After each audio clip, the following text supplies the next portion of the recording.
Well, the breaking news that's just coming in, Washington says that Tehran will face severe consequences if it restarts its nuclear bomb program. This was decided in a cabinet meeting chaired by U.S. President Donald Trump. We have terminated a terrible, terrible deal that should have never, ever been made. And we will be putting on among the strongest sanctions that we've ever put on a country.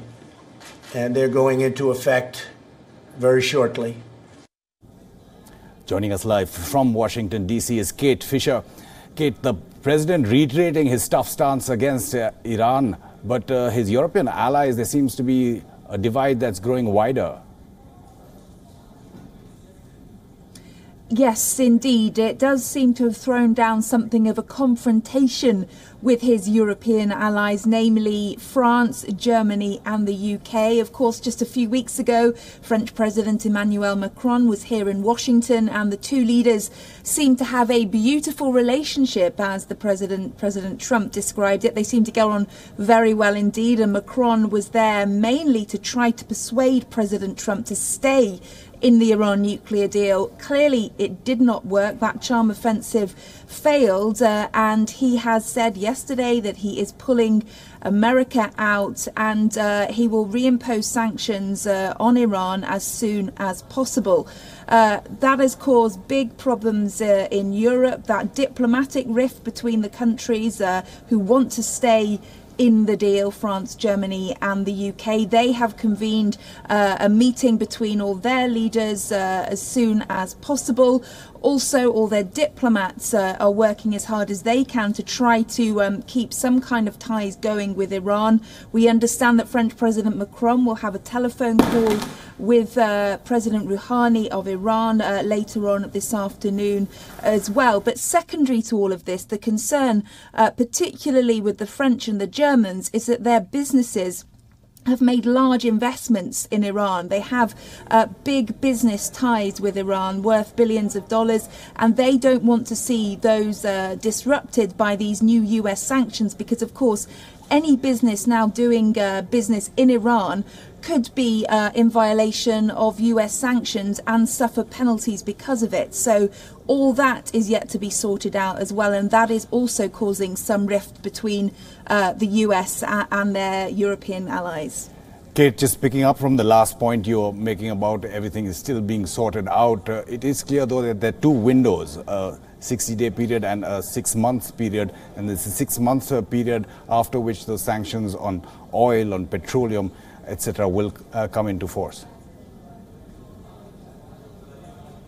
That's right. There is this sort of cooling off period, if you like, that was built into the Iran nuclear deal, that these sanctions won't be immediately reinstated. There is a time during which this kind of administrative details, if you like, can be sorted out. It's also potentially a window for a new, fresh deal to try to be thrashed out. The Europeans will perhaps be trying to negotiate with Tehran to see if there's a way that they can continue a deal between themselves, or indeed alter the current deal to such an extent that President Trump would be happy to come back on board, if you like. Obviously, they've been trying to do that in the months leading up to his decision yesterday, but perhaps Donald Trump is hoping that now he's said he will be pulling out, that's put that extra pressure on the rest of the signatories to the deal to try to kind of give in on some of his demands. He'll be hoping that that's the case, and indeed it does give the diplomats and the leaders of these countries a little bit longer to try to do that. And in the absence of America rejoining the deal, then perhaps to try to organise a deal where it still works for those countries that want to be involved with Iran without being in violation of the US sanctions. But that will be a very difficult thing to achieve. Kate, do stay with us, because President Trump also made another announcement after that cabinet meeting about the summit with North Korea's chairman Kim Jong-un. In fact, saying that, Kate, There has been a lot of speculation. Now, of course, the Iran deal and the link to the impact on any summit with the North Korean leader is how trustworthy is the US in terms of international multilateral agreements. Now, there's a lot of speculation of where that summit would take place. President Trump has now made it clear that it won't be at the DMZ, at the demilitarized zone. There has been speculation it could be in Switzerland, in Stockholm, in neutral countries, in Singapore, even at sea, and even in Ulaanbaatar. But we'll know that in 3 days, he added. Kate? Yeah, that's right. He indicated in a tweet this morning that the date and location had been decided, but he didn't give us any details about where and when this will take place. The White House saying, not giving any firm details, but the president himself saying that it will be revealed in a few days' time. Singapore seems to be the place that most people think he will choose, but he did specifically say it will not be in the DMZ. He had initially suggested that he would like the meeting to take place there, saying that it was appealing because you're actually there, and he felt that any celebration would be very symbolic should a deal be reached if it was actually held in the DMZ. However, that will not happen. He says it will be at an alternative location. The date is expected to be sometime towards the end of May or in June. It will be after, we imagine, that the South Korean president makes a visit here to Washington.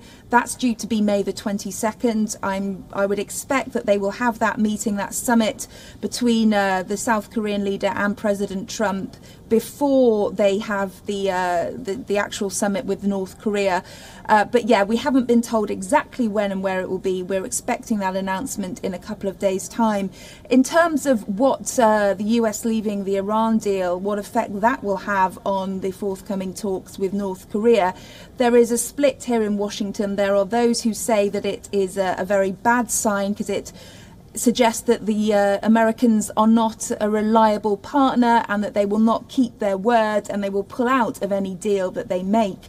However, in response to those accusations, the White House has said, particularly John Bolton, the new national security advisor to Donald Trump, has said, in fact, he believes that this action by leaving the Iran deal, it shows the North Koreans that the US means business and that it quite simply will not accept any deal that isn't good enough and on its terms. So the White House spinning this to suggest that, in fact, it is showing the North Koreans that the US mean business. Means business. Kate Fisher, thanks so much for joining us live from Washington. And Kate was talking about those sanctions. How will they take effect and who will be impacted?